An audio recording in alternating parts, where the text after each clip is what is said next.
আসসালামু আলাইকুম বন্ধুরা, সবাই কেমন আছেন? এখন থেকে কিন্তু আপনি চাইলে আপনার সিম কার্ডের কল স্টোরি, SMS স্টোরি এবং রিচার্জ স্টোরি খুব সহজেই দেখতে পারেন।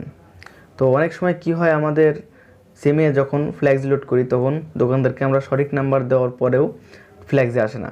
তখন তারা আমাদের বলে ফ্ল্যাক্সিট গেছে, কিন্তু ফ্ল্যাক্সে আসে না। তখন কিন্তু আপনি আপনার ফোনের রিচার্জ স্টোরি দেখিয়ে দোকানদারকে দেখাতে পারেন যে ভাই দেখেন, আমার এখানে গত 1 মাসের ফ্ল্যাক্সি স্টোরি রয়েছে, এখান থেকে কিন্তু আপনার টাকাটা আসেনি।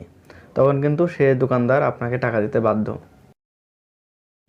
এছাড়াও আপনারা আরেকটি সুবিধা পেয়ে যাবেন, অনেক সময় ভুলবশত আমাদের ফোন থেকে অনেকগুলো নাম্বার ডিলিট হয়ে যায়, তখন কিন্তু সেই নাম্বারগুলো আমাদের আবার অনেক কষ্ট করে কালেক্ট করতে হয়। তো এখন থেকে আপনার ডিলিট হওয়া নাম্বারগুলো কিন্তু খুব সহজে আপনারা ফিরিয়ে আনতে পারবেন এই কাজটির মাধ্যমে। তো কীভাবে আপনার সিমের কল স্টোরি, SMS স্টোরি এবং রিচার্জ স্টোরি দেখবেন, সেটা দেখার জন্য পুরো ভিডিওটি স্টেপ বাই স্টেপ দেখতে থাকুন। তো এর জন্য আপনাদের যে কোম্পানির সিম, সেই কোম্পানির একটি সফটওয়্যার ডাউনলোড করতে হবে। তো ডাউনলোড করার জন্য চলে যাবেন গুগল প্লে স্টোরে। গুগল প্লে স্টোরে যাওয়ার পর আপনার যে কোম্পানির সিম, আপনারা সেই কোম্পানির যে সফটওয়্যারটি রয়েছে সেটা ডাউনলোড করে নেবেন। আমার জিপি সিম, তাই আমি জিপি সফটওয়্যারটি ডাউনলোড করে দিচ্ছি।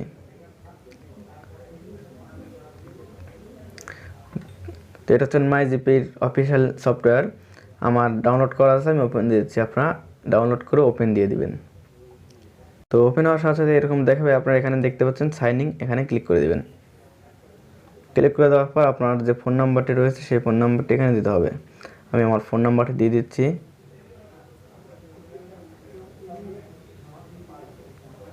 দেওয়ার পর সাইনিংয়ে দিয়ে দিলাম। এবার আমাদের ভেরিফাই করতে হবে ফোন নাম্বারটি আমাদের কিনা, তার জন্য এখানে ভেরিফাই ম্যানুয়াল এখানে ক্লিক করে দেবো। ক্লিক করে দেওয়ার পর মাই জিপি অফিস থেকে আমাদের একটি 4 ডিজিটের কোড পাঠাবে, সেই কোডটি আমরা এখানে দিয়ে দেবো। আমি কোডটি দিয়ে দিচ্ছি। দেওয়ার পর এখানে অ্যারো আইকনে ক্লিক করে দিলাম। ক্লিক করে দেওয়ার পর দেখতে পাচ্ছেন আমাদের মাই জিপি অ্যাপসটা লগইন হয়ে গেল। তো এখানে আসার পর আপনারা এখানে দেখতে পাচ্ছেন সি মোর, এখানে ক্লিক করে দিবেন। ক্লিক করে দেওয়ার পর আপনারা এখানে পেয়ে যাবেন হিস্টোরি, এখানে জাস্ট ক্লিক করে দিবেন। ক্লিক করে দেওয়ার পর আপনারা এখান থেকে দেখতে পারবেন call story, internet story, SMS story, recharge story, এগুলো আপনারা দেখতে পারবেন। তো আপনি যদি কল স্টোরি দেখতে চান, কল স্টোরির উপর ক্লিক করেন, এখানে দেখতে পাচ্ছেন গত 1 মাসে আপনার যে নাম্বার থেকে কথা হয়েছে সবগুলো নাম্বার কিন্তু এখানে দেখতে পারবেন। তারপরে আপনি যদি চান আপনার ইন্টারনেট স্টোরি দেখতে চান, দেখেন ইন্টারনেট স্টোরি গেলাম। আমার এখানে ইন্টারনেট ব্রাউজিং হয়নি আমার এই সিমে, কারণ এটা একটা বাটন সেটের সিম। তো আমি ব্যাক চলে যাবো। এবার আমি এখানে দেখতে পাচ্ছেন SMS স্টোরি,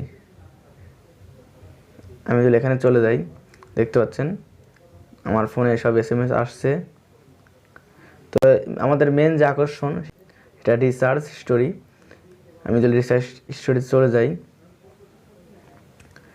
এই যে আমাদের চলে আসছে, এখানে দেখতে পাচ্ছেন ডেটটা দেওয়া রয়েছে এবং অ্যামাউন্টটা এখানে। তো এই পাশে ডেট, এই পাশে অ্যামাউন্ট, আমাদের দেখেন কত তারিখে কত টাকা ফ্ল্যাক্স লোড করেছি সেখানে কিন্তু দেখাচ্ছে। তো এই হিস্টোরিটা আপনার 6 মাসের হিস্টোরি দেখাবে এখানে। এই যে এখানে উল্লেখ করে দেওয়া আছে, দেখেন। তো এখানে উল্লেখ করে দেওয়া আছে 6 মাসের হিস্টোরি আপনারা এখানে দেখতে পারবেন।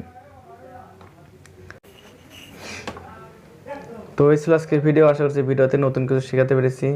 ভিডিওটি ভালো লাগলে একটি লাইক দেবেন, কমেন্টে আপনার মতামতটি জানিয়ে দেবেন। আমাদের ফ্রেন্ডস টেক বিডি ইউটিউব চ্যানেলে নতুন হয়ে থাকলে অবশ্যই চ্যানেলটিকে সাবস্ক্রাইব করে পাশে থাকা বেল আইকনটি বাজিয়ে দেবেন।